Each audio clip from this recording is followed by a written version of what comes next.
Olá pessoal, tudo bem? Essa semana nós vamos trabalhar a parte das origens da geometria no capítulo 7, é o início do terceiro bimestre, ok? Esse vídeo é para a nossa próxima aula da semana que vem. Então, para iniciar, nós temos a parte do grau, ela é a unidade de medida de um giro que corresponde à volta completa dividida por 360. O ângulo é a região do plano determinada por duas semirretas. Então, nesse desenho, vocês têm as duas semirretas, iniciando no ponto A, cada uma com direção diferente. Uma vai para a direção B, no ponto B, e outra vai para a direção no ponto C, formando o ângulo BAC. Também tem a ideia de ponto, que não possui dimensões, e a indicação é feita por letras maiúsculas do nosso alfabeto, e o plano, que é imaginado sem fronteiras e infinito em todas as direções, é indicado por letras minúsculas do alfabeto grego. Então, aqui nós temos a indicação de ponto, reta, que vai ser trabalhada mais adiante nesse vídeo, e plano. Para medir um ângulo, nós temos que utilizar o transferidor, que é aquela régua redonda. Nós temos o círculo completo, que é de 360 graus, e o meio círculo, que é de 180 graus. Os ângulos no início. O conceito de ângulos aparece primeiramente em materiais gregos do estudo de relações envolvendo elementos de um círculo junto com o estudo de arcos e cordas. Eratóstenes de Cirene foi um matemático, gramático, poeta, geógrafo, bibliotecário e astrônomo da Grécia Antiga, conhecido por calcular a circunferência da Terra. Desculpem pelo erro de digitação ali da Grécia.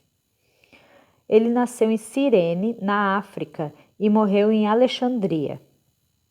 Ele tratava de problemas relacionados com métodos sistemáticos de uso de ângulos e cordas.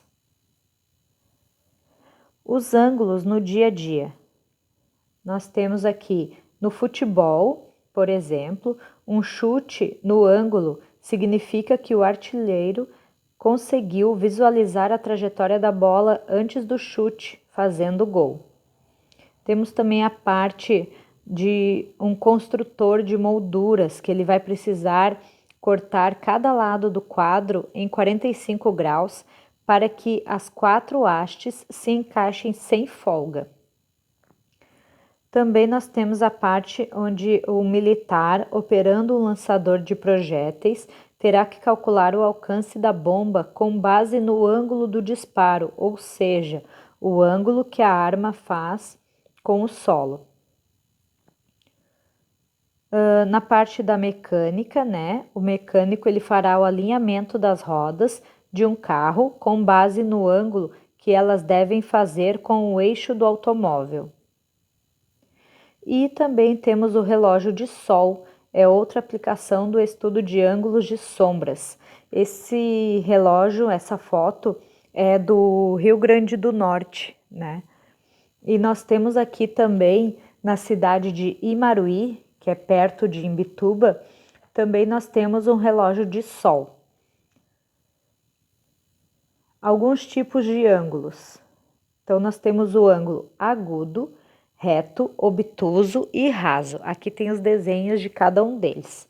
Agora eu vou falar um pouquinho mais de cada um.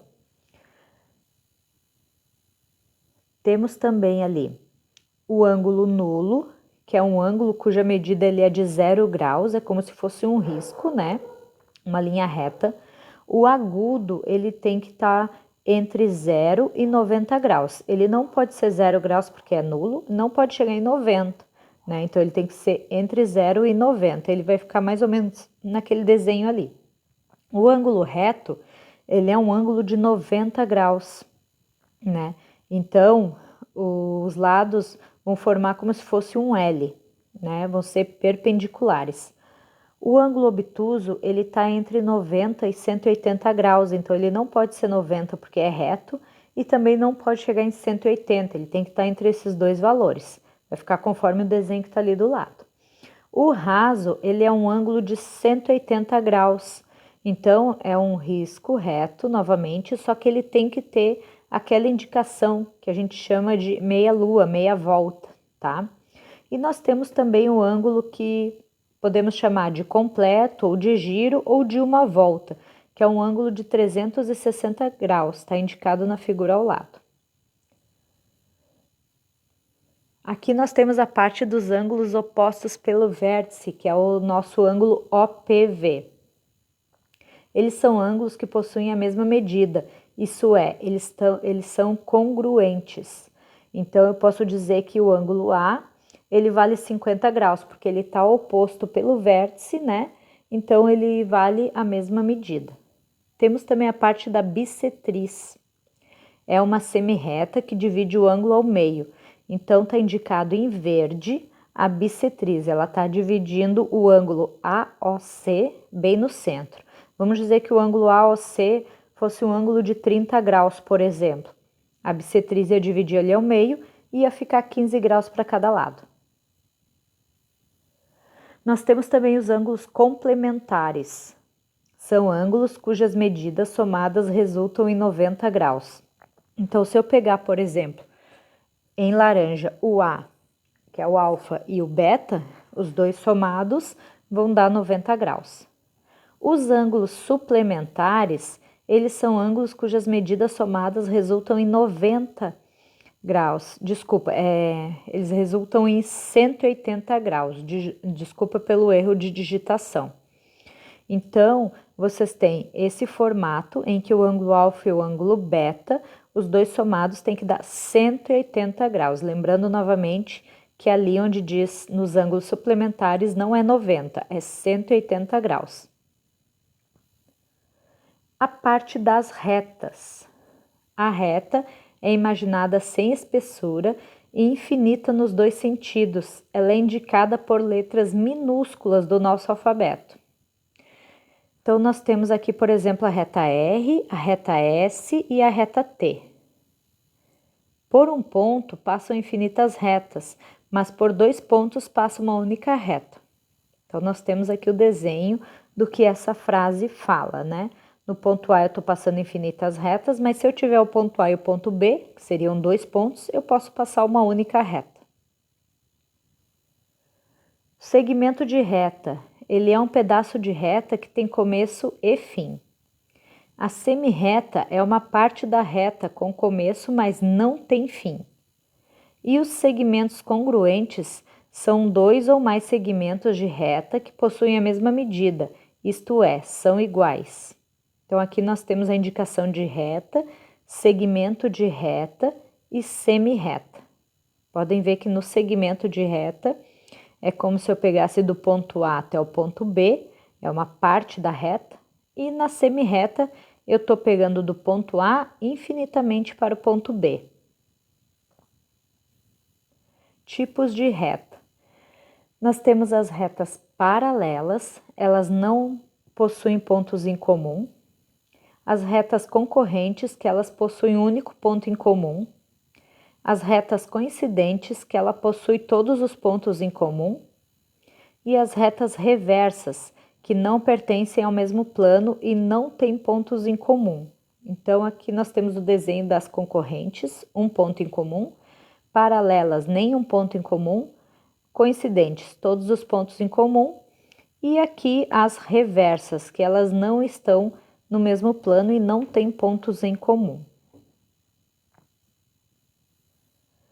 Uma curiosidade é a Torre de Pisa, a curiosidade de ângulos, né? Então, nós temos que a Torre de Pisa, um dos monumentos mais icônicos da Itália, por ter sido construída sem uma boa fundação e em terreno muito argiloso, começou a se inclinar ainda durante a sua construção, iniciada em 1173. As visitações chegaram a ser proibidas por causa da sua inclinação, por medo de desmoronamento. Após longos anos de reparo, a torre foi reaberta ao público em 2011 e seu ângulo de inclinação com a vertical é atualmente próximo de 4 graus. Portanto, calculando-se o complemento desse ângulo, temos que seu ângulo de inclinação com a horizontal é próximo de 86 graus. Agora é hora da gente treinar um pouquinho, tá? Então, vocês vão fazer as atividades lá da página 18, exercício 1 e 2, na página 19, o exercício 3 e 4, na página 41, o exercício 1, 2 e 3, e na página 42, o exercício 4, ok? Não é necessário enviar para a prof, tá? A correção será feita na nossa próxima aula online. Ok, pessoal? Um abraço e até a próxima aula.